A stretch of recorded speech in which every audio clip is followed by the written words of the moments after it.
Hey everyone, welcome to the Salty Nerd Podcast, where we talk about all types of things, including movies. And today we're going to be talking about a very special movie, a movie I'm very excited about personally, which is Pact of Vengeance. Now, Pact of Vengeance is the latest movie from filmmaker Len Kabisinski, and it is also a movie that I personally supported through Kickstarter and Indiegogo and all that good stuff. And it's kind of a throwback to the good old-fashioned 80s action movies that you'd find on the shelves of Hollywood Video and Blockbuster and all that good stuff. And so I'm really excited to talk to him about it. But before we get to Len, I want to introduce my co-host for this interview, Conspiracy Tom. Conspiracy Tom is also a big Len Kabasinski fan, and he begged me to be on this interview. Tom, thanks for being here. Hey, thanks for having me, man. I'm a fan of all things action, all things bad movie, all things DIY. So Len is one of my heroes. The opportunity to come and chat is more than appreciated, and looking forward to it, guys. And without any further ado, I want to introduce the man, the myth, the legend himself, independent filmmaker Len Kabasinski. Len, thank you so much for being here today to talk to us about your latest movie. Thank you, Conspiracy Tom, Matt. Thanks again. I'm more than happy to talk about it. This film has been a very long road, Pact of Vengeance, and I'm happy to discuss it. It's been a strange journey for it.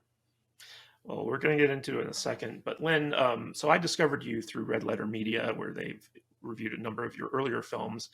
And getting to know you personally, through the podcast, because you've been a guest on it previously, you're such an inspiration to me because I think that like you kind of embody this independent filmmaking spirit where you're like, I don't care what anyone thinks. I don't care what anyone says. I'm going to do my own thing. I'm just going to keep doing it no matter what. And you've been very successful at it. You have like a very large filmography under your belt, which is something that a lot of independent filmmakers can't say. You're kind of an expert at the micro budget filmmaking level. Most of your stuff seems to be supported by your Patreon nowadays, but when we spoke last, you were telling me a little bit about like your budgets for like some of these films, which are like less than $5,000, which just blows my mind. I made one short film in my career as a filmmaker, and you've got like I don't know, like 13 or 14 like features under your belt. So first of all, I just want to say that I think that you are a true inspiration to all independent filmmakers out there, and thank you so much for just continuing to do what you do. So subjectivity is kind of dictates like whether someone enjoys a movie or not, but you can't ignore the fact that you, Len Kabasinski, kind of embody the spirit of independent filmmaking that I really admire, and I think Tom can agree with me on that. Well, that was very eloquent, Matt. But yeah, it's I would say you start somewhere, kind of thing. If anything, I could encourage other, especially going into micro budget cinema or those that have ideas that can't get out there. I get emails all the time. Hey, I've got this great story and blah blah blah blah blah. But I just can't go and produce every single other person's work that I would want. But you could do it yourself, just like I did many years ago with Swan Zombies. And I don't talk much about my older library anymore because if it's one thing, I don't so much care what people say in terms of project to projects, but I care about getting better.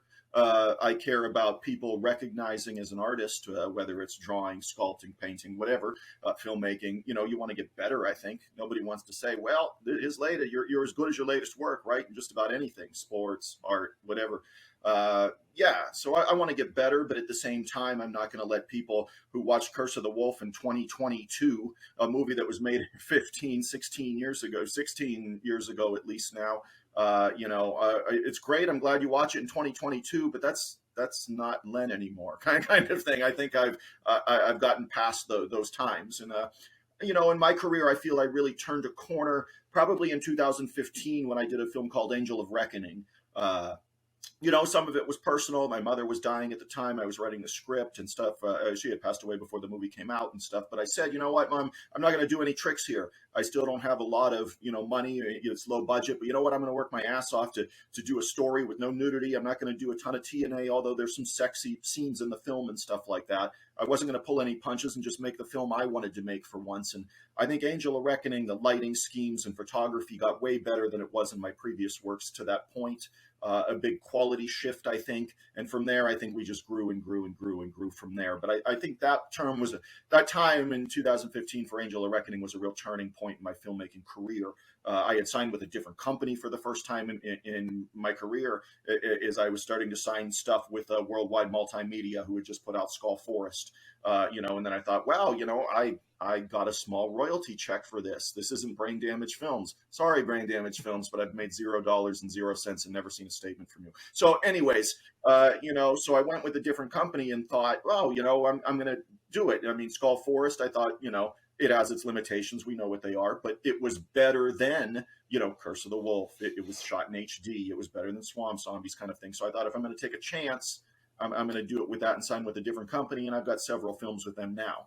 So, if anything, I could say to micro-budget independent filmmakers, don't pitch me your story, man. Go make your film. Go shoot it on an iPhone. Go do something. You know what I mean? I can push the thoughts and prayers button for you, but there's a giant board of do something all over it. And I would suggest you push the do something button. So, you can shoot films on phones. You can shoot them on cheap cameras, anything to get your story out, because if we rewound 20 years ago here, we could see movies that were shot on video that are, VHS even. Go back to the days of Killer Nerd and stuff. You can't tell me Killer Nerd's not entertaining. That was shot on like Super VHS back then.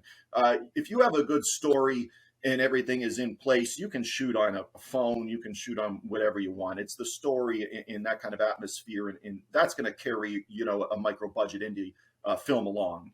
If people want to find mistakes, I can find mistakes in multi-billion-dollar movies. I can go to Jurassic Park and watch the new Jurassic Park and say, wow, there's a shit ton of mistakes here, man. And they're worried about me being out of focus for a second and a half in Fist of the Vampire.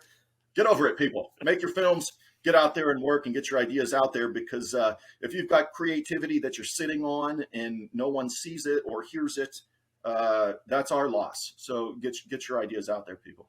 So, Len, I wanted to ask you, what was the inspiration for Pact of Vengeance? What gave you the initial idea, and how did it come about growing into the story that would eventually become the movie?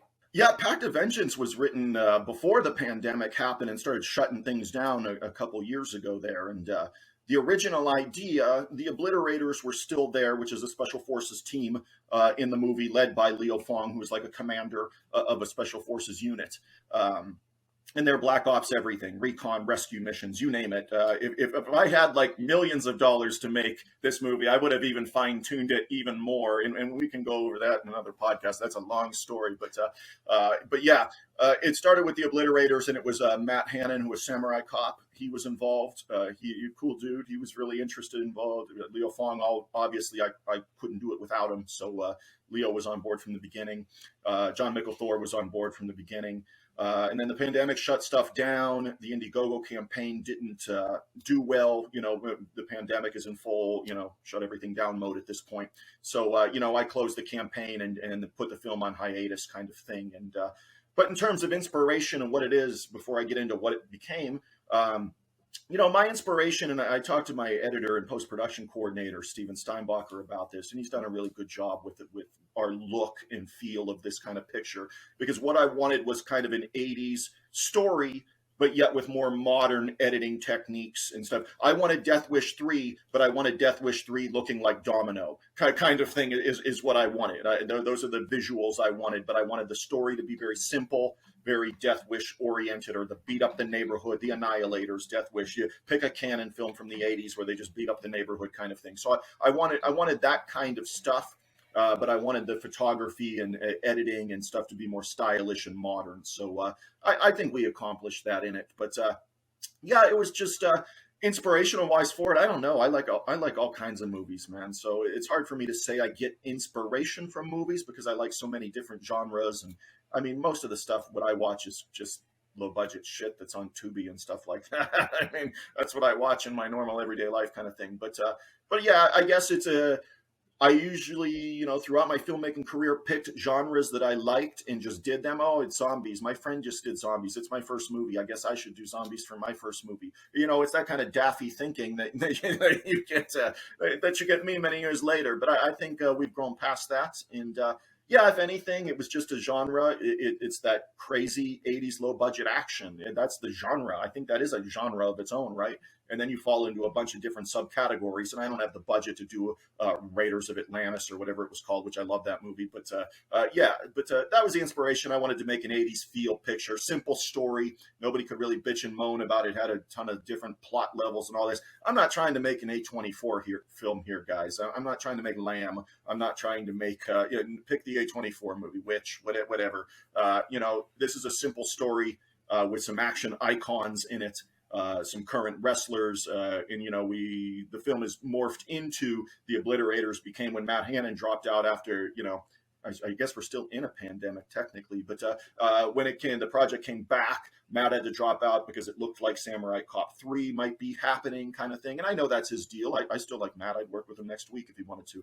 But that's his thing. He can't not do that. And he really doesn't know the scope of this project either, really, at the time, because we don't have much going. But so I went back to my roots and thought, if I don't have Matt, what can I do? Who could I get? I should go back to one of my old gimmicks where I thought, I'll try to get some wrestlers, some up and coming wrestlers. They can do their own stunts, blah, blah, blah, blah, blah. I'll pick somebody that's not too popular because I'm not going to be able to land a Sting or those kinds of people. But, who could I let, who do I like? Who do I think has the look for a picture like this? And I stumbled across, in my research, AEW starting to get more popular back then. And it's still growing now, obviously. But so I landed on Peter Avalon from California there, and Priscilla Zuniga, who is better known as Diamante from the faction LAX that was in Impact Wrestling, and then she's been in AEW for several years too. Tough lady.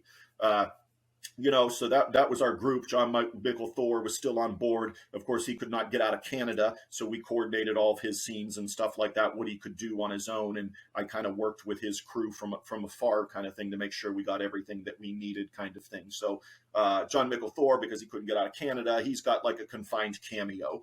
He's probably in, I don't know, four scenes, something like that. He's sprinkled throughout the movie, kind of thing. Leo Fong, if people think because Leo Fong's 93, he's not in the movie, Leo Fong is in the first frame of the movie all the way to the end. So Leo's in the whole movie. He's not just on a computer talking to somebody, blah, blah, blah, blah, blah. He's in the whole movie. So, and then Priscilla Zuniga and Peter Avalon both have big chunks once they become involved there, which is, I don't know, 25 minutes in or so. And then they're in the rest of the movie. So it's a breakneck pace. In editing, like anything else, I just try to make sure that every 5 to 7 minutes, 8 minutes, something's happening. Nude scene, fight scene, something blowing up, some kind of action thing. So, it's a long road for this one, but it is, that post-production is coming to an end very shortly. So it's kind of funny because both Leo Fong and John Mikl Thor are kind of staples of like the Red Letter Media Best of the Worst. If anyone's ever watched those, they are familiar with these names. So I know that you worked with Leo Fong on a previous film. So like, can you tell me a little bit about like how you network with these two actors and convince them to work with you on Pact of Vengeance? Well, Leo Fong, you're right. I had worked with in a movie a few years back called Challenge of Five Gauntlets, which I'll never write a better story. But, I worked with him on that. I was at the gym working out. I was just going through names. Who can I get? I want somebody that would be like an adoptive dad to the Kane character in Gauntlets, played by myself. But I didn't want a Mr. Miyagi character. You know what I mean? That was not what I was looking for his mentor. I wanted it to be his dad, but also like a teacher, but not a Miyagi type. So, I'm thinking around who's the right age bracket. I'm thinking of people in Karate Kid, the villains and things like that throughout the side stories. Who's the right age bracket? James Hong, all these guys, and I'm sure he pretty much just sticks to SAG, but he's still a working actor, who I believe just got a star on the Walk of Fame there, but out in California there. So James Hong, all these guys, and I came across Leo Fong, and it hit me. And to be honest, I didn't even really know too much about his aura with Red Letter Media fans and stuff like that. I really didn't know, but I knew he had an independent film background. He would know what I was trying to do, or at least I thought he would know what I was trying to do, and he did.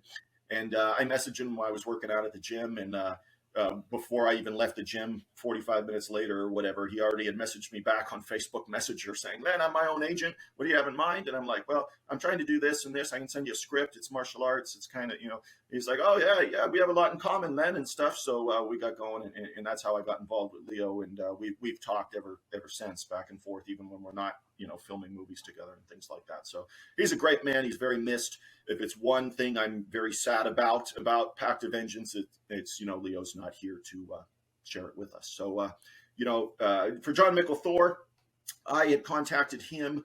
I wanted a cult lineup essentially. I could not get Neil Breen, who I tried to get. I wanted, as many cult type. I wanted, for lack of a better term, because everybody overuses this now. When anybody's got a cast of 3 or 4 people, they recognize it's the expendable thing. I wasn't trying to make the Expendables per se, but if you wanted to say, yeah, he tried to get some cult figures of the Expendables. I mean, Matt Hannon would have really drove that home.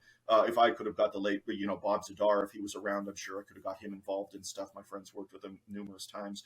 Those are the kind of people I wanted to get involved. But anyways, I contacted him from there. He messaged me right back. We talked on the phone a couple times, that kind of thing. He's a chill, cool dude. And some of his bandmates actually, co-wrote the score to the movie. That kind of thing. John Livo, I hope I said your last name right, John. Sorry, buddy. John, did the score with his buddy. And a lot of stuff. Jed Jaricki, I know I butchered your name, but hey, my last name's Kabisinski, Ted. So cut me a break. But Ted's awesome. He laid on a table dead as an extra for like 3 hours in one scene. So they're real cool dudes. Everybody's hardworking. The wrestlers speak for themselves. I just contacted them. I didn't go through agents or blah, blah, blah, blah, blah. I might have Instagram messaged both of them, I think. I forget. But I dealt with them directly without a side person or agent kind of thing. And Peter's exactly, Avalon is exactly what you would think he is. He's very chill, California, super nice guy. Diamante is one of the toughest women I've ever met. She's really kind of reserved and shy, but nobody has picked up fight choreography in my career of doing theater or movies. So we're talking, tons and dozens and dozens and dozens of productions. I could show Diamante a sequence of 10 moves in a row and think, okay, I'm going to have to cut here. Boom, boom, boom, boom, boom, boom, boom, boom, boom. She just did it after being shown once. So, I mean, she's an incredible lady. I couldn't have... things do work out for reasons. What those reasons are, we might not like sometimes, and sometimes we do. And the kind of thing that Pact of Vengeance became from the beginning to now, I guess, is a happy accident. But I think it turned out much, much better than it would have before. And on Patreon, also as a bonus to Indiegogo people that supported this film. So again, Indiegogo supporters, Patreon, if you're on there now, you're going to sign up. Not only are you going to get the link to the film, but I'm going to send both scripts of the film to everybody on there. So they will get the original Matt Hannon, script that I wrote for his character, and then they will get the new script that obviously has Diamante and Peter Avalon and stuff in it. They're vastly different scripts. See, as a writer, I really love getting to look at people's scripts and then comparing them to the movie. That's just me, though. Tom, did you want to chime in here? Len, you kind of touched on it a little bit, but because you work with low budgets and you work with a certain style. You touched on it a bit, but how do you go about getting people for these roles? Is it friends, or are you just watching wrestling and saying that could be a good person? Let me contact him on Instagram. Like especially for someone who's looking to maybe create a low budget film or start off somewhere. How are you approaching these people? And what advice do you have to go about it? Well, the advice to start off is I contact most of these people on my own first, and then I've got other indie wrestler friends, that live in this area in Erie, Pennsylvania, or Pittsburgh, or around this area, who I would talk to outside of filmmaking, obviously, where I can say, hey, I just contacted so-and-so. Have you worked with them? What do you think? Because I never want to, and this goes back to the Swamp Zombie days, the first film I ever did. I didn't want to involve people that were assholes, because I'm going to have a lot of people working for very little, free, if not very little at this point, still in the grand scheme of things. So I don't want people to come in and be jerks to them. You know what I mean? My cast and crew and the other cast and crew. And so, if anything, I reach out myself. Advice I have is just have the nuts to go out there and put yourself out there, man. You know what I mean? If I'm going to hide in my little shell and just text message people all day, call people. Go pursue people who you feel fit your projects and stuff like that, man. You've got to put yourself out there. So you can't be fearful of those kinds of things. But I messaged Peter Avalon, I messaged Diamante, I messaged John Mikl Thor. At the beginning, I messaged Leo. Nobody told me to go get these people. I went out and reached out to them. And I deal with that with locations for these productions too. I have an associate producer through many of my films throughout the years that'll do certain things for me. Like if I know I need a bar, I can call on my associate producer to say, "Hey, can you go get me this?" Or and they're good about it. They have connections. They can land me. Yeah, that was literally going to be my next question was, because we did talk about last time, you were using forests and things like that for low budget effects. And literally my next question was going to be, how did you scout this movie? Like for locations and whatnot. So, man, you're really on fire this morning, man. You're going from like one idea to the next that I got. Yeah, with locations, it had started probably Challenge of Five Gauntlets, where I started working with the Pennsylvania Film Commission, which is based out of outside of Philadelphia, I believe, somewhere, and that's a ways away from me. So we deal with emails and phone calls and stuff. I don't go visit them and talk to them face to face, but I message them and say, "Hey, I'm looking for this." For example, I did a film a couple years ago called Hellcat's Revenge 2. In it, it's basically like a women in prison movie. So I needed a prison. And they said, well, there's this museum about 5 hours from Erie where you're at, near Maryland. They're very filmmaker friendly. It's an old prison. It's closed. It's not functional. It acts as a museum. And I was like, okay, let me go down there and look at this. And it worked. So the Film Commission gave me my more complex sets that I went after. And some of those, my associate producer wouldn't have handled that kind of stuff. That's the big stuff that I personally take the bull by the horns on.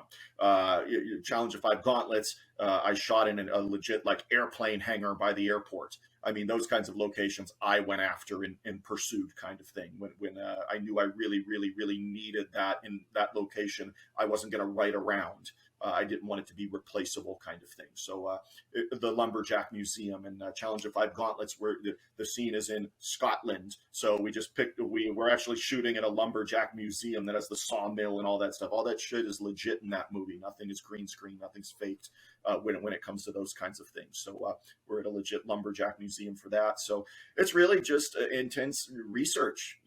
Internet's a great thing at times, but it's about researching, the different locations and things that you want, and then just emailing people. That's really what it is. Technology makes it a little easier, doesn't it? It does. Right on. So Len, you talked a little bit about some of your earlier work with like Swamp Zombies and Curse of the Wolf and Fist of the Vampire, stuff like that. And a lot of people out there are probably more familiar with you through like your older movies. But as you said, as a filmmaker, you've been evolving over the years, and part of that is seeing how different your films look. Like you're using better equipment, you're using editors and cinematographers and getting like better looks and feel of Challenge of the Five Gauntlets. Very good looking film. And with Pact of Vengeance, just from watching the trailer, like it's very colorful. It looks like like anything out there that you'd find on a streaming service like Amazon or stuff like that. So you're obviously evolving as a filmmaker with the look and feel. Can you tell us, what did you do differently with Pact of Vengeance from like your earlier filmography in terms of like the equipment you use, the color grading, the cinematography? I'd be really interested to hear like how you designed the look of this movie. Okay, yeah. This one's vastly different from the others, and this one is shot in 4K. So Pact of Vengeance is the first time we've shot in 4K. Gave us a lot of flexibility in terms of cropping and moving things around and being able to stay in high definition, kind of thing. So that's Steven Steinbacher was the director of photography that came in, and the camera operator for 99.9% of the picture. So he came in with that. I had told him, I'm looking for a lot of depth of field type shots when we do this or do that or do this, but I don't want it overused. Because one thing I think that indie filmmakers do is once they got a hold of those lenses and stuff, well, I got to have everything blurry. There's an action scene, but we got to have it's got to have that bokeh blurry back. No, you don't have to be blurry on everything, man. We get it. You're trying to make it look professional, but that doesn't make it look professional. It looks sloppy all the time. So don't use that effect all the time. But we shot with 35 millimeter, 85 millimeter lenses on the Blackmagic 4K camera. A lot of the lighting schemes we went off of. I would tell Steven Steinbacher, hey, you know what? You need to watch this movie. And I think the first movie I had him watch was Domino, the one from 2005-ish, I believe, with the true story of the hit woman in real life. The Ridley Scott movie. I like the style. The Ridley Scott movie, yes. So that's what I had him watch right off the bat, because I said, visually wise, I like this. I like the color. I like the editing cuts. I like the style of that picture. But then you got to go back to the 80s and watch a movie like The Annihilators. And you need that camaraderie of the Special Forces unit that's going to go in and with the commander there and wipe out a gang in the inner city kind of thing. So, those were vastly different stuff. I had really refined some of my lighting knowledge and stuff around, again, Angel of Reckoning, but then I even pushed it more in a movie I really like that is not well known that I had co-wrote called Blood Prism. That came out around, 4 or 5 years ago now. But there's a lot of, I wanted the lighting and Blood Prism to seem like its own character in the movie, kind of thing. Now, I don't know if I accomplished that or not. That's up for you guys. That's up to the viewers to decide, hey, Len accomplished this, or nope, he's still an idiot. But I wanted the lighting to really be its own character in Blood Prism. And if people go check it out, it's on Tubi for free. Obviously, all this stuff is on Patreon. The stuff on Tubi now is a cut that I redid during the pandemic. I said, if I could go back and work on a film, what would I do? I'm bored. I can't do anything. I'm going to go do some things with Blood Prism. So it's the newer cut. I go check it out. It's an easy watch. It's like an hour and 18 minutes or something like that. But yeah, all that stuff led into Swamp Zombies 2, same thing. We used a lot of comic book style, wild, rich lighting schemes and stuff like that. And I think it helped us going into Pact, because you have those scenes where lighting is, you can tell, we're trying to make a character out of it kind of thing. And then the other thing, we let the audience breathe for that moment kind of thing, where there's not the wild schemes and all these kinds of intricate schemes and stuff like that. But so a lot of the lighting and stuff we brought along. Sounds, we use some lavalier mics at times, that kind of stuff, which I haven't really used in the past. I'm just a traditional boom guy. So, and then obviously some ADR stuff. Yeah, I think the big difference is working in 4K gave us a lot of flexibility on Pact of Vengeance, and it's my first time doing it, so we shall see. I'm kind of a 4K snob in my personal life, so maybe we'll have a 4K Blu-ray of Pact of Vengeance. Oh, that'd be really cool. So in addition to the look of the film, there's also the sound aspect, because one surefire kind of, telltale sign of an amateur film is bad sound. But one of the interesting things about your former filmography, like Curse of the Wolf, is that it has one of the greatest theme songs probably ever recorded for indie filmmaking. And with this movie, Pact of Vengeance, you actually have John Mikl Thor, who's like a hardcore metal guy, doing the theme for the movie. Can you tell us a little bit about, did you have any input on that? How did John come up with the theme for the film? And how did you utilize it for the finished product? Basically with that kind of stuff, much like production stuff in the film, special effects artist, for example, I don't tell him how to do his job. I don't know how to do special effects. I know what I want it to look like, and I'll tell you this is what I'm going for, but how you do it, I don't know. That's not my expertise. Same with music, not my expertise. I can play a little guitar, sure, but it's not my expertise. I'm not John Leibel or Thor's guys and Ted and those guys. Ted wrote the song Pact of Vengeance, and then he's the bassist, I think he's the bassist for Thor when he tours around the U.S. and stuff like that. So, and John is his guitarist and things. So they were really excited. They came out and they were characters in the film as well. But they handled all that. And John, Thor, he had approached me to begin with. He wanted to score the film. He's like, at first, Len, I can't get out of Canada. I really want to be in this movie, but I don't know what to do. Can I write the score and get my name on it or something like that? Can I do something, because I'm sure he was bored off his ass too, being trapped in Canada. And they might still be trapped up there for all I know. But it was during the time where you could come into America, but if you went back, you had to quarantine in a hotel for 3 weeks or so, some crazy thing like that, where you're spending thousands upon thousands and thousands of dollars just to come into work kind of thing. But anyways, it worked out. We got Thor's footage, all that kind of stuff. He's in the movie. So, but he had offered to write, songs. And he said, well, then I'm thinking I've got a Pact of Vengeance theme song. And I thought, cool, because he's real cool to talk to. He's a chill dude. He's awesome. But Ted wrote it. He put together with Thor that. He also has a Bounty Hunter, which is a song that appears in the film, and We Will Fight Forever. Which is very appropriate for Leo Fong. That song is also in the film. So there's 3 Thor songs in the film. I want to say Black Widow Conspiracy from the U. I think they're in Australia. They're a rock band. They have a song on the soundtrack. All that kind of stuff. But really, I let those people go. Thor comes to me and says, "Hey, I can do music," but I don't go for it. I'm not going to tell you what to do. Just turn in what you want, and I'll just say I can use this or I can't, kind of thing. If you want direction, here's a script. Here's some 5 plot points of the movie if you want to like write lyrics around that or something like that. So those are the kinds of things I do for those guys, is just give them guidance to things, what lyrically, you might want to say this or that, and then they just go off and do it, kind of thing, because that's what they're experts at, not me. And I let those guys run with it. Yeah, it's funny because we recently on the Salty Nerd podcast reviewed some campy sci-fi movies like Critters and Killer Clowns from Outer Space, and we were kind of lamenting over the fact that movies don't really seem to kind of commission their own songs nowadays. It used to be in the 80s, like they'd be like, make a song about this movie, and then we'll put it in the movie, and that seems to have gone by the wayside. So I love the fact that Pact of Vengeance is having its own theme made. Tom, what did you want to ask Len? Oh, it was about the style of the film. So after watching the trailer, it's very clean. It's very obvious that it's a big step up from Swamp Zombies, obviously. But there's a certain style, right? Does this outlaw metal style, is that coming from you, or is that coming from somewhere else? Like that whole vibe that's going on throughout the film. No, that's me and Steven for the most part. I mean, we're on the same page that, you go back, and again, this goes back to that 80s kind of thing. Action movies were metal back then, man. They weren't hip hop back then, and I'm not knocking hip hop. I don't care. What's that? Was it Stone Cold? Is that with Brian Bosworth? I'm getting the Stone Cold Bosworth vibes when I watch the trailer. I was like, I can see what's going on here, man.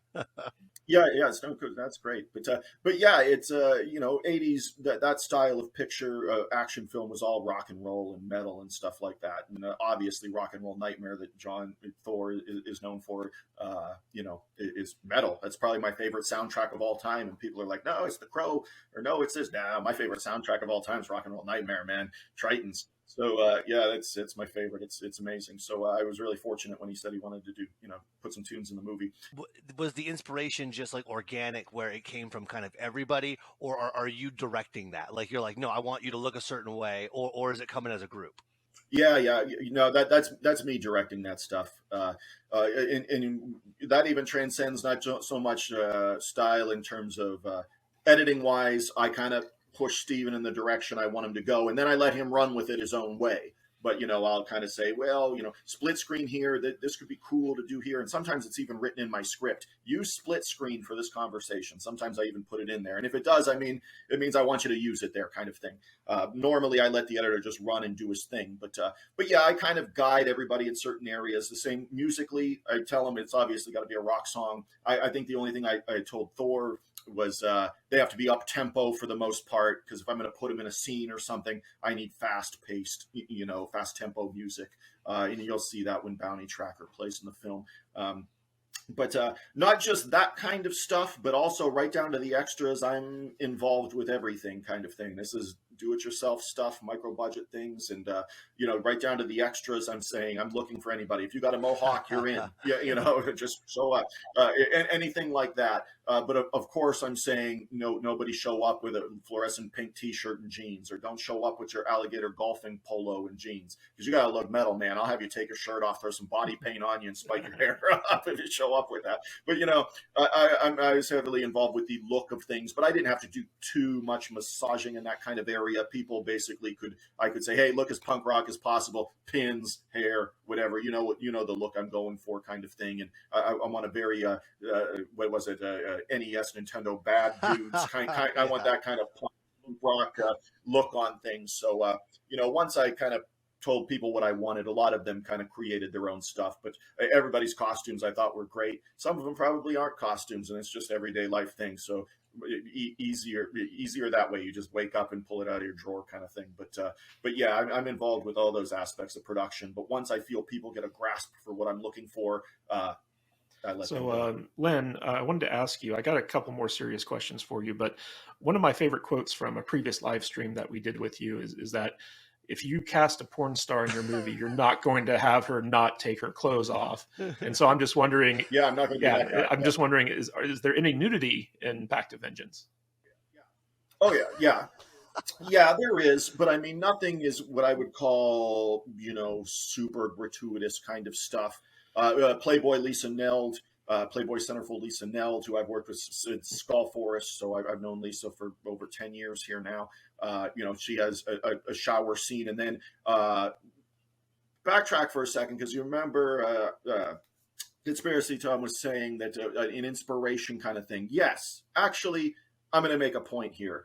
This man is missed. I call him Cheerio. That's not his name. It's Cirio H. Santiago. You are missed, buddy. He did a film called Firecracker in the 80s. He also did it kind of again, almost a remake of himself in a movie called Angel Fist with the late Katya Sassoon, who died many, 20 years ago or so. But anyways, there is the hot topless woman in a karate style fight scene.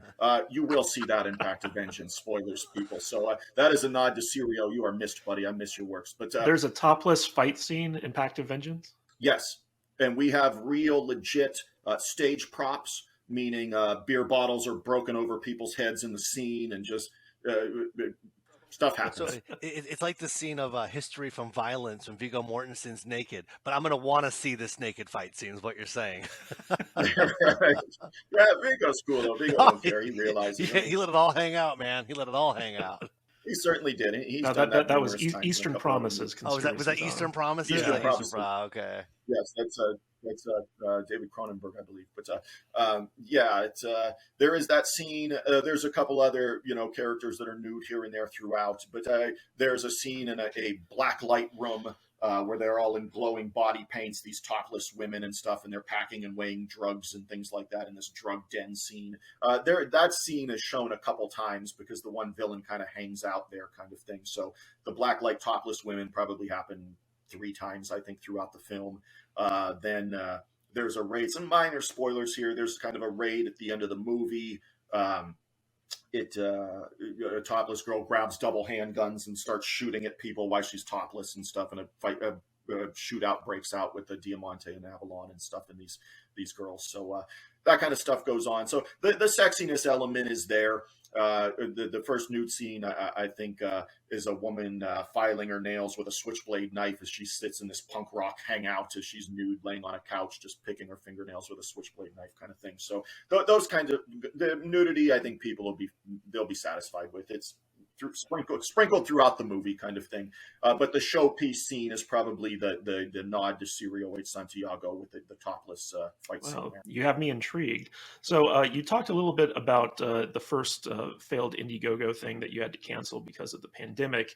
And I want to talk a little bit about the budget for Pact of Vengeance, because this is by far your most expensive film to date. I believe the budget for it was close to $30,000, give or take. And you did all this through crowdfunding. And I believe in a previous interview, you mentioned that the smartest thing you ever did was get AEW wrestlers involved, because they seem to bring a lot of people into the crowdfunding table. So I was wondering if you could tell us a little bit about like what you went through to raise the money for Pact of Vengeance, like what some of the rewards were for people who donated and stuff like that, and what advice you could give to indie and micro-budget filmmakers about using crowdfunding in order to get the budgets for their movies. I would say the big thing to start off, if you're going to be a micro budget, filmmaker that's going to put it out there and try to get like Indiegogo or Kickstarter or those kind of things. I've only used Indiegogo in my career, so I know there's Kickstarter, GoFundMe, and those other platforms and stuff. I would say I would quote MacGruber here, because there's a big difference between having a plan and seeing what happens. And I suggest you don't see what happens. You have a plan. So go in there with a plan of what you can do. And I made the mistake of this years ago with another film where some of the stuff was just, the shipping was terrible. We even ran into it on Pact of Vengeance, where I do giant like theater, movie posters, 27 by 41 or 24 by 36, whatever they are, giant posters autographed by everybody. But there's been, I think, 5 that I've sent to Indiegogo that come back because they're either from Ireland or something. And but COVID still has tons of restrictions and weird stuff about people from other, countries getting stuff like that mailed out to them. So now those got to sit around. So that's the kind of thing you got to kind of watch with these kinds of things. Are you going to open it to just the U.S., backers. I didn't want to do that. I wanted anybody in the world that wanted to, support it kind of thing. But there are those moments where everything is difficult when you're shipping nowadays because of COVID. So keep that in mind because it's a pain in the butt. But yeah, it was, I had talked to several other wrestlers as well before that could have been in Pact of Vengeance. I had talked to Thunder Rosa, AEW Women's Champion right now. This is obviously before she became super popular. But that's what I was trying to do is grab those people that I think are on the cusp of something, get them into my picture before I can't use them or they're out of my price range or something, something like that. So, but I had talked to her and she was interested, but then I think she's just very, very busy kind of thing. So, where the other wrestlers, Peter Avalon, I think, has his own wrestling federation. Plus, he works for AEW consistently. Diamante, same thing. She does indie dates and does that kind of thing. But at the time, she was slow and was just doing AEW, so I was able to get those guys into the movie. Yeah, and they were pitching it. They were retweeting it on Twitter, putting stuff on Instagram, and all that kind of stuff. And that meant a lot because it really did drive those kinds of fans of those guys over, and they want to see a movie with them, and they're going to have that soon. But a lot of things with Pact I tried to do is simple rewards, the Obliterators patch. A bunch of people got those kinds of things, which was a 3x3 Special Forces patch in the movie that you see right at the beginning of the movie, actually. But, those kinds of things. And I think that's a smart reward if you're going to do this kind of stuff. Choose a reward that's light, that you can mail out for a stamp, that's easy to just go out there and drop off yourself. I'm not filling out papers for a mailing tube or something like that at the post office. Don't do it, people. It sucks. I don't regret that I did it because people have enjoyed the posters and stuff like that. But start small and do things like that you can just mail out stuff really easily. Even the foreign stuff, you can still just put a foreign stamp and chances are it's going to get to where it goes. But I've tried to do posters foreign to people. Some have been spit back to me saying, for one reason or another. Some shipping was like $100, and I had to say, hey, I don't have to pay $100, but I'm going to hold on to this for you, and I'll try again in a month or so and see if you're shipping. I can get it out to you because shipping internationally usually for a poster was like $15, so I kind of put that into the pricing and all that kind of stuff for these things. But I did posters. You do digital copies of films, which obviously is a low tier. You spend $25 or so, you're going to get a digital copy of the movie and get a Obliterators patch, whatever. You got to be smart about it and have a plan about it, kind of thing. And I think for the most part, except for shipping of foreign things, overall it went pretty good, I think. But my big piece of advice is have a plan. Think of stuff cheaply that is not going to cost you a lot of side money, meaning shipping things and those kinds of costs, making posters and stuff. Those kinds of things all add up, and you better put that into the budget of your film when you're doing stuff, and because it adds up. And this is the biggest budget film I ever worked with, but still, I don't know. We raised 30-ish, late, upper 20s, 30, something like that, via Indiegogo. But then I also, with the producer, put in probably 10 of our own money, kind of thing. So the budget is close to 40 probably overall. So am I going to see that 10 back? I don't know. We'll see. But I don't go on vacations. I make movies. So that kind of thing. So I put in probably 10 of my own kind of thing, and 30 from Indiegogo, and off we go, and we have a movie. So real quick before I throw this back to Tom, I wanted to ask you, one of the kind of stalwarts, the De Niro to your Scorsese, if you will, of your early films was the Blue Meanie, who's also a wrestler. Does he make an appearance in Pact of Vengeance? And if not, what happened to him? He does not, but Brian's a great man. He's a super funny guy. I miss him very much. A lot of guys like that, guys and girls in my earlier films, I would love to work with again. And it just became... it got to the point, early films, those are obviously my highest paid cast members and stuff like that. And even they're not making a lot of money, but they're still my highest paid cast members. After I did a film called Apocalypse Female Warriors, money was going to be tight as I wasn't getting really checks from Brain Damage Films to there was no Patreon back then. You know what I mean? There wasn't things to help assist you kind of do these things. And I wasn't really well versed with Kickstarter and things back then, if it even existed in 2010, 9, 8, whatever it was when I filmed that movie. So going forward, I thought I wrote a film called Wendigo Bound by Blood, which I probably shot for $3,000.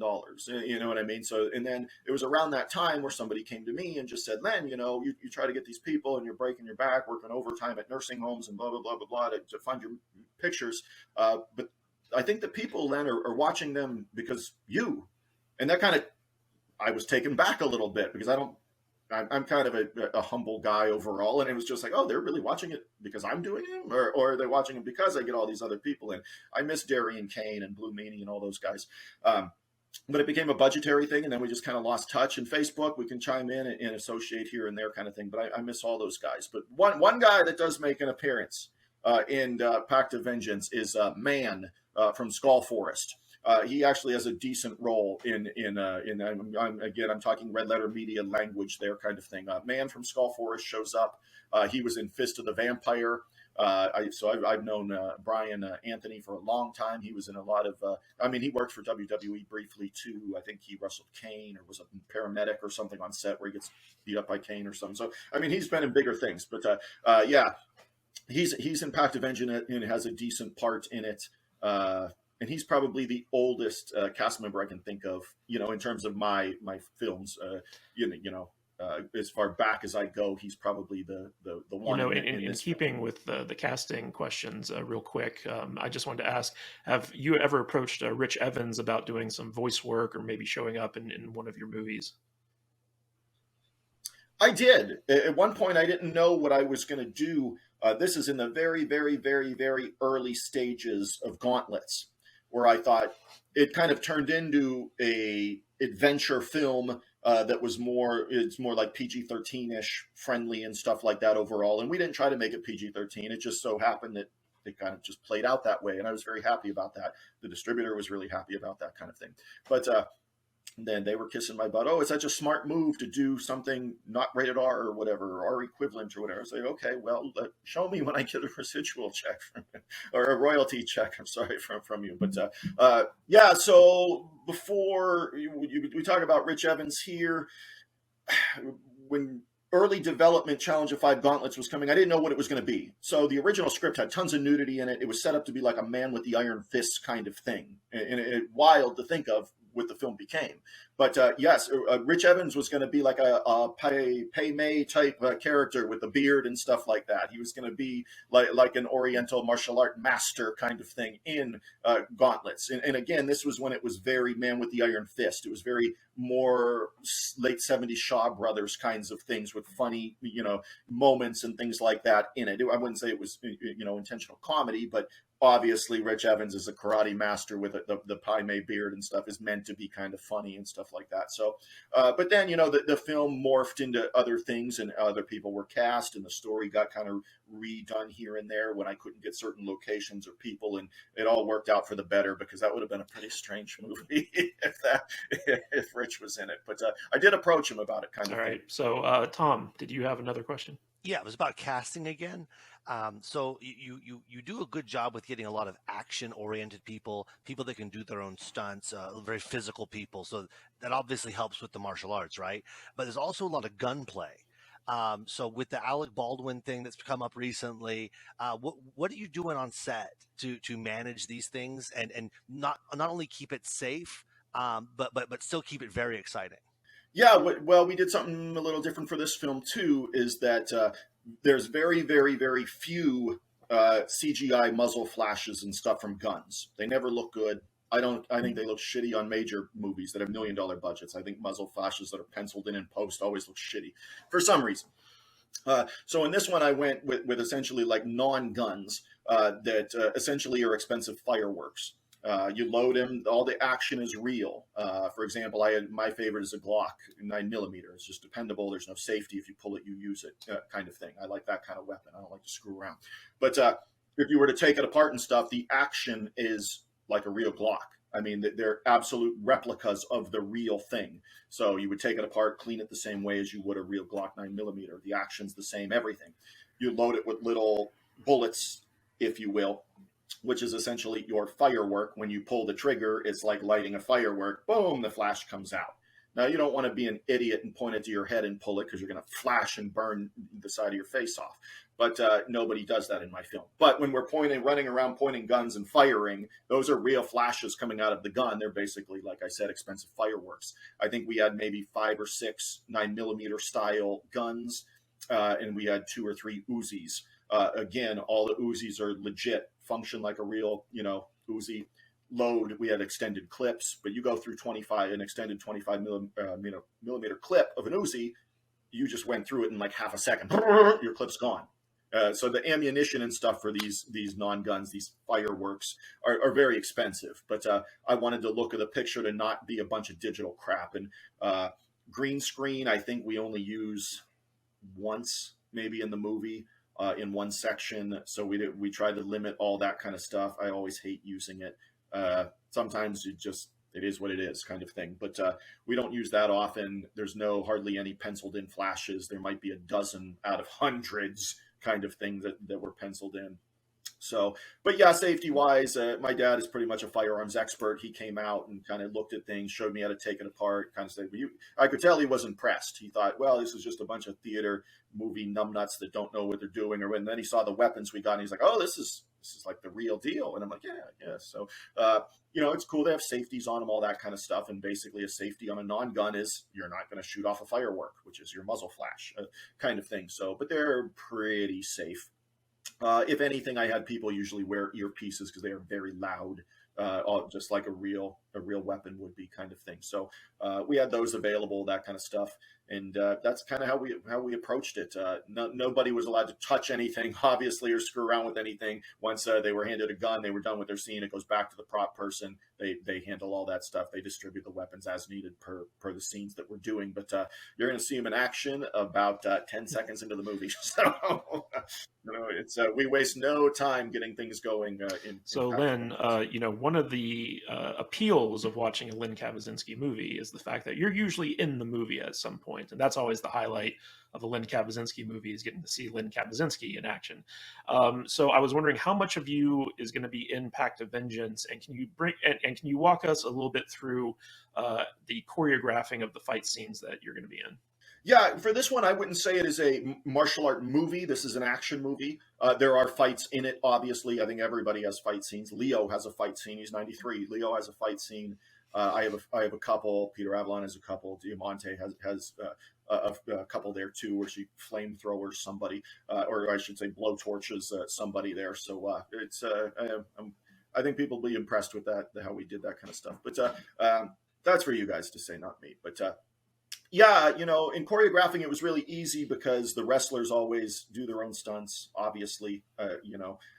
Like Conspiracy Tom had mentioned, that's why I use these guys, because they know how to move, they know how to work their bodies and move their bodies around and do this and do that. Peter was telling me, Len, do you need me strapped to a car? Because I've done that before, and you can just drive me around town like I've hopped on a car. Like, Peter, whoa, dude, you don't have to do any of that here. This is all guns and some kicks and punches, dude. But Peter was ready to go, man.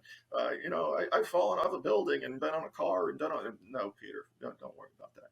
But a lot of it is, every fight scene in this movie, I think, was all indie wrestler people at some point that came out to play punks. The punk gang in the movie is called the Black Roses. I know Matt knows the reference to that. So yes, the punks in the movie are Black Roses, and they have Black Roses tattoos here and there and all that kind of stuff. But I think all the fight scenes pretty much are all indie wrestler people throughout the entire movie. So that's how that all went about. But choreography wise, as a choreographer, I just try to choreograph things to what I know you can do. If somebody can't throw a 360 aerial kick or something, I'm not going to write you to do that, obviously. I'm going to see what you can do, what your strong points are. But on this movie, everybody was fairly athletic. I really wasn't limited in, Diamante, it was minor spoiler, so you can cover yours if you want for a second. But Diamante gets to do her flip pile driver maneuver that is one of her finishing maneuvers in wrestling, where she hops over him. I forget what it was called, Canadian Destroyer, whatever that move is called. She does that in the movie. She was working the fight scene with another indie wrestler. And this shows you a little bit about me. If you can convince me something is safe on your end that you want to try, because I don't know wrestling, I mean, in terms of like moves and how they do those kinds of things. If you can convince me it's safe, I'll, probably let you do it, kind of thing.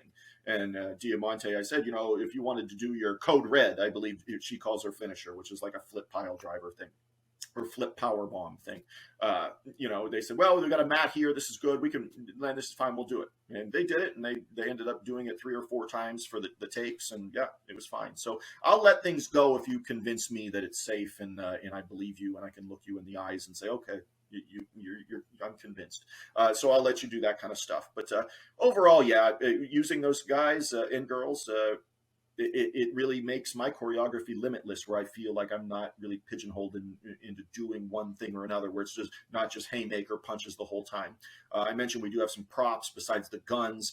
We have breakaway bottles and things like that, where they're getting busted over people's heads, and all kinds of stuff like that is in the movie for action purposes. But I wouldn't say it's a martial art movie. I mean, you're going to see me throw kicks about 30 seconds into the movie, but other than that, it's not really a karate movie. Fights are sprinkled in throughout. There's obviously a lot of gunplay and stuff like that throughout the movie. So I would label it as an action film. And you said you're in the movie the entire time. I'm in the movie the entire time. Me and Leo Fong, we're in the movie the whole time. Leo comes in immediately, and then I'm immediately right after him. So you're going to see both me and Leo Fong within the first 10 seconds of the movie, kind of thing. So. And then we're in throughout. As a fan of Len Kabisinski films, I'm very much looking forward to that. So I wanted to talk to you real quick a little bit about the shooting and editing process. So, you have day jobs, you have scheduling with all these different actors and stuff like that. So you tend to shoot like on the weekends, like spread out over the course of months. I know that when I first contacted you, you were like, yeah, like, I'm really busy doing this stuff because I work during the week and all that other stuff. And so like it took a while to shoot this movie. And then one of the interesting things that you told me about in our first interview is like even though you're micro budget, low budget, you actually pay people to edit your movie for you. You actually pay for like an actual editor. And that way you get like the best quality of work because people are actually like doing it for money.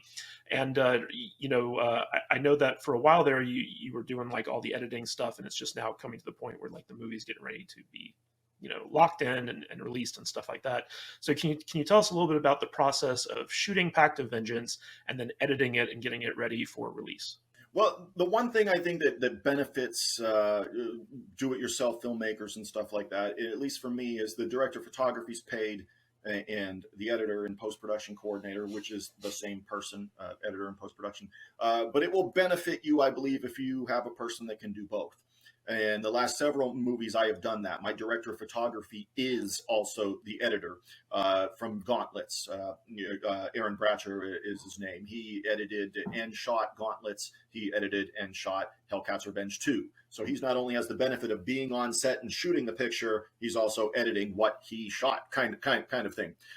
Even if I could, and one of my distribution companies my films are with, they had said years ago, Len, we'll send you to Arizona or whatever. You'll learn how to edit your pictures because you're wasting money. Even if it's even a couple $1,000s, you're wasting budget when you can edit it yourself. And I'm like, no, I really can't edit it myself.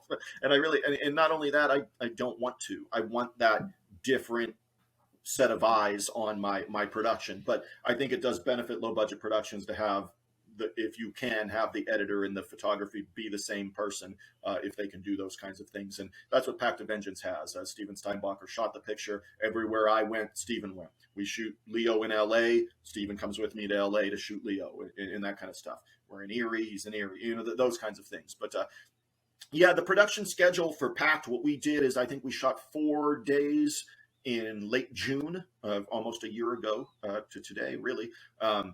Those 4 days obviously are like a Thursday to Sunday kind of thing. So for me, I'm only taking a couple vacation days off work, but it's sandwiched around a weekend where I get extra days where we can just go straight through. So, and then we did the same thing in August. I think it was a week though. We were shooting for 7 days in a row in August.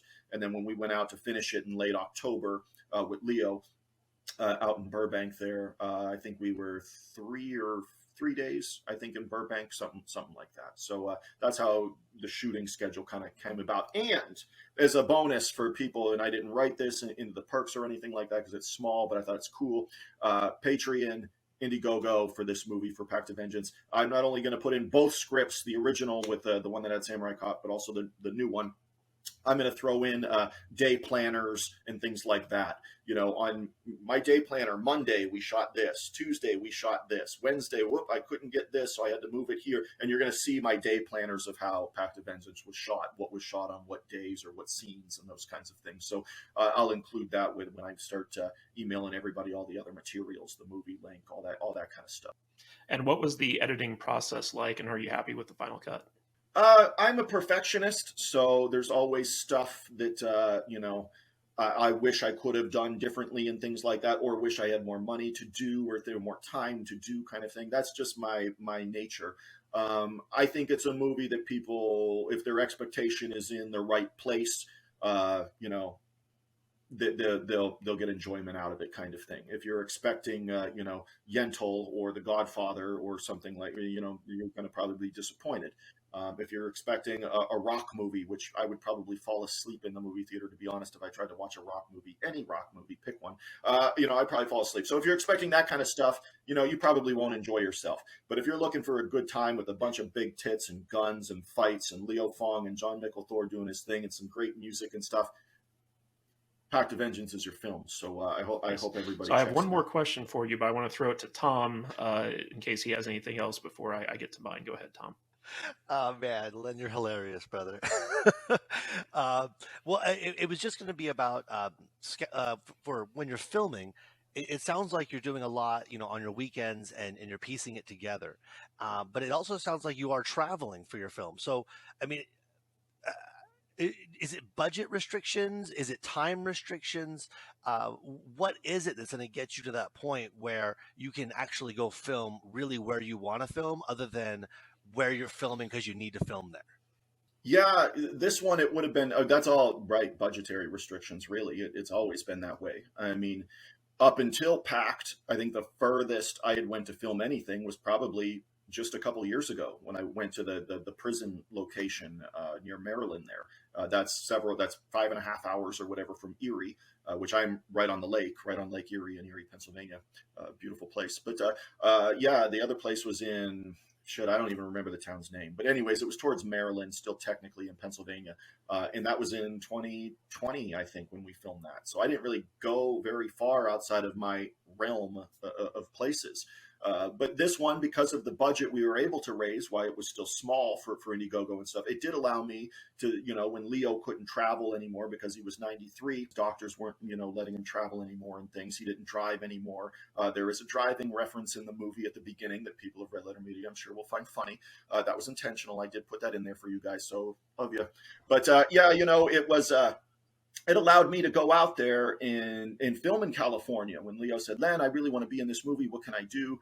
I can produce some things out here." This is a 93-year-old man, you know, producing films and stuff, doing his thing, you know. So yeah, the budget for this that we raised did allow us to go and shoot several days in California. It allowed me to bring Steven, the photographer, and pay him to come out there and you know, shoot what we needed to do. And that being said, this is a key point too that we, you know, got to shoot in Burbank for, is we had some legit movie locations, like staged locations. We shot inside a hospital set.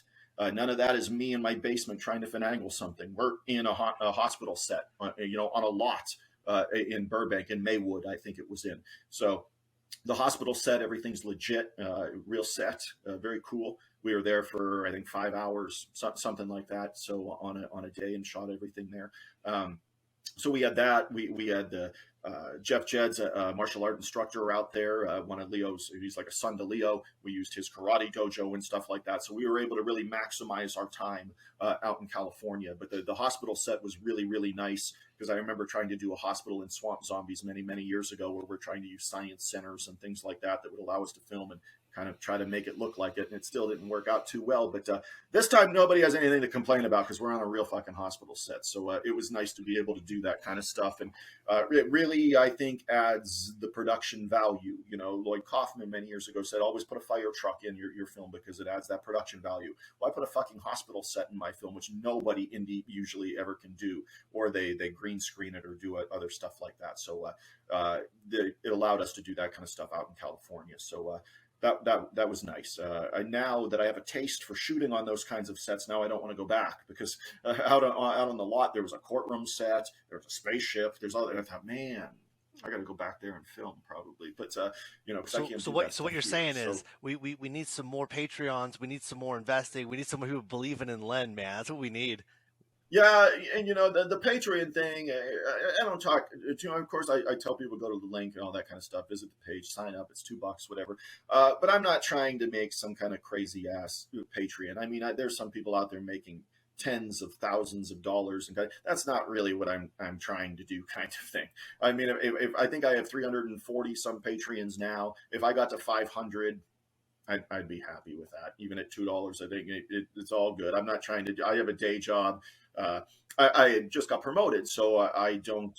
It wasn't a big promotion, but I had worked in physical rehab, for the last nearly 15 years, and I just transitioned and am now a health coach. So for the same place, I work federally, so I transitioned from the physical therapy department to the health coaching department, and I'm pretty happy about it. So, and I just did that. So a lot of times, yeah, this isn't. All this stuff is going to make the projects better. So when I say the Patreon stuff, Len isn't trying to be some multi-millionaire off of Patreon kind of thing. That's not really what I'm going for. I'm going for stuff that can consistently get me people. Let me travel for my productions. Let me buy guns that look cool for my production. Those kinds of things are what I use Patreon for. Yeah, and real quick, so one of the interesting things about Pact of Vengeance is it's not following the traditional release model. You're not going to see it in theaters. It's not going straight to DVD. In fact, it's not even going straight to streaming quite yet, although I assume eventually it will be. But what you're doing is you're actually going to be releasing it exclusively to your Patreon. So, like, if people want to watch it, they can sign up for your patron and get that. And of course, the people who donated for the Indiegogo get a digital copy of it. So, why don't you tell people where they can go and see Pact of Vengeance, like how they can get access to it, and how they can tell other people about it? Yeah, a lot of people are like, well, I'll see it when it's on Amazon and stuff like that. And that's cool. I just want you to watch it. So, I mean, if you're going to wait for that, that's fine. No big deal. But as a filmmaker, or filmmakers that are on there with other indie projects that are on Tubi and Amazon and those things, we make literally pennies, if that, off of you watching it on there, kind of thing. So it's really not the best way to support indie. And I know what people will say about the Patreons and the GoFundMes and those kinds of things, because everybody's going to get their cut. You know what I mean? But Amazon, they're getting their cut, but they're also only giving you like a penny a watch kind of thing. So really the best way to see it and support indie artists is really through places like Patreon. So yeah, when it releases, it's patreon.com/KillerWolfFilms. But yeah, patreon.com/KillerWolfFilms is where you can find it. I only ask for $2. There is a $5 level, but I don't hold anything back from anybody. Somebody just said make it, and I made it. And it's only if you got extra money, whatever, you're affluent enough, you want to give $5 to me. There are worse ways to spend your $5. But I only ask for $2, and I don't hold anything back from anybody. So you'll get to download, see the film, all that kind of stuff. So yeah, and it'll be on Patreon for the foreseeable future. It will come out to Amazon and Tubi and all those places.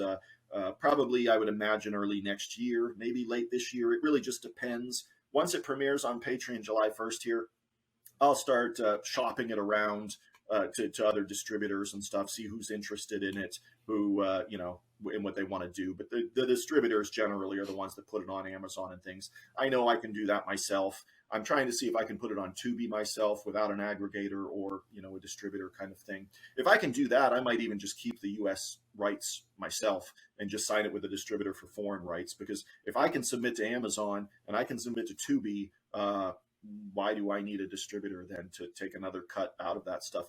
I know I can put it on Amazon because I put up Fist of the Vampire myself, Curse myself, Swamp Zombies myself, that kind of stuff. But you got to have your closed captions. You got to get big difference between having a plan and seeing what happens. And you got to have a plan when you do this stuff. So, yeah, if you're waiting for Amazon and those kind of things, it's going to be a little while. If you really are excited to see the film and want to support a kick-ass cast and crew and want to see my older works and put them in your video library, whatever, patreon.com/KillerWolfFilms. This is one of the, besides the pandemic, this is the first summer I feel like I haven't had it off because I've been so involved, with the Pact of Vengeance post kind of stuff here and there and waiting for things, waiting to look at things, approving things, not approving things, making suggestions and stuff. So it's like I kind of have been working through it. So I do have a script I'm co-writing with a woman, Eileen Ayerbert from California, who has a degree in script writing.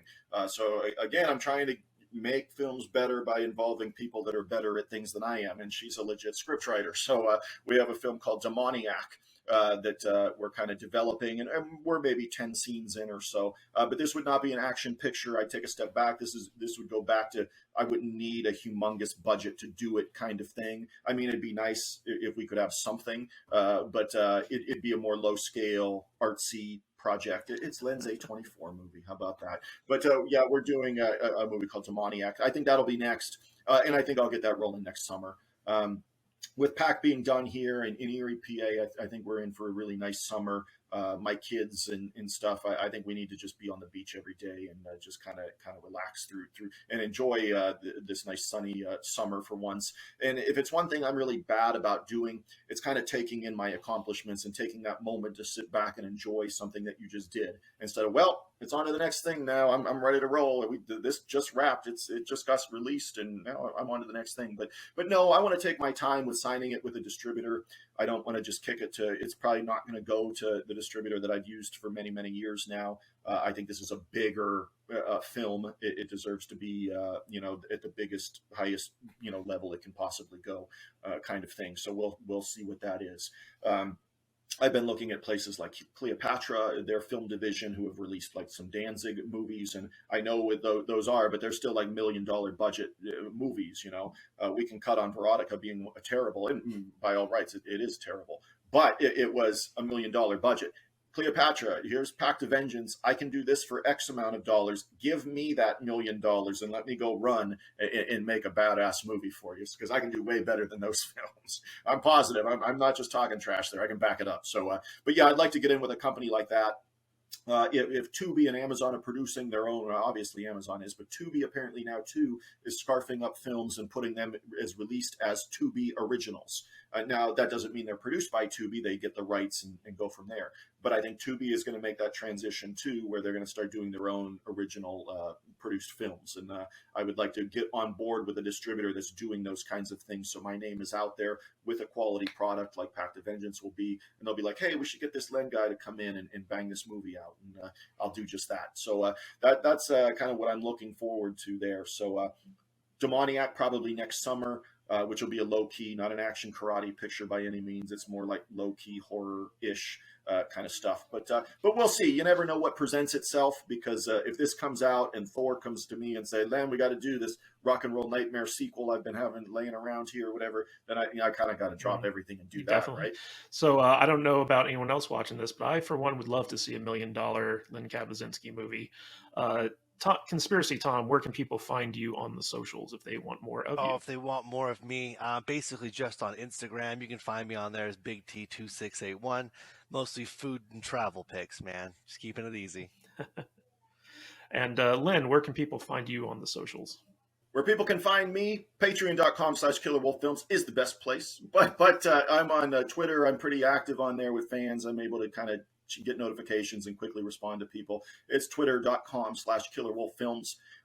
Instagram, you'll just see pictures of me and my kids, maybe a karate tournament or two, because I still do some karate on the side there, kind of thing. But and that's Instagram.com, and it's the /Len_Kabasinski. So you'd probably be better off just searching Len Kabasinski Instagram on a Google search or something like that than trying to spell my last name. But it's out there. It's not that hard. But go to those places. That's where I'm at. Facebook, I'm on. Same thing, _Len_Kabasinski. But you're just going to see a bunch of kids with, pics with me and my kids hanging out on Father's Day and stuff like that. So, but go to Twitter. I'm pretty active there. Go to Patreon. Go to Twitter. I got a YouTube channel. Just punch in Len Kabisinski. It'll pull up. So go to my YouTube channel. I'm almost able to monetize YouTube, but I'm short on the hours portion. So I guess you need 4,000 watch hours. I'm at about 2,000. So hop on there and watch a bunch of shit of mine, people. It would be greatly. It'd be another step in the process. Well, guys, thank you so much for tuning in to this exclusive interview with Len Kabisinski about Pact of Vengeance.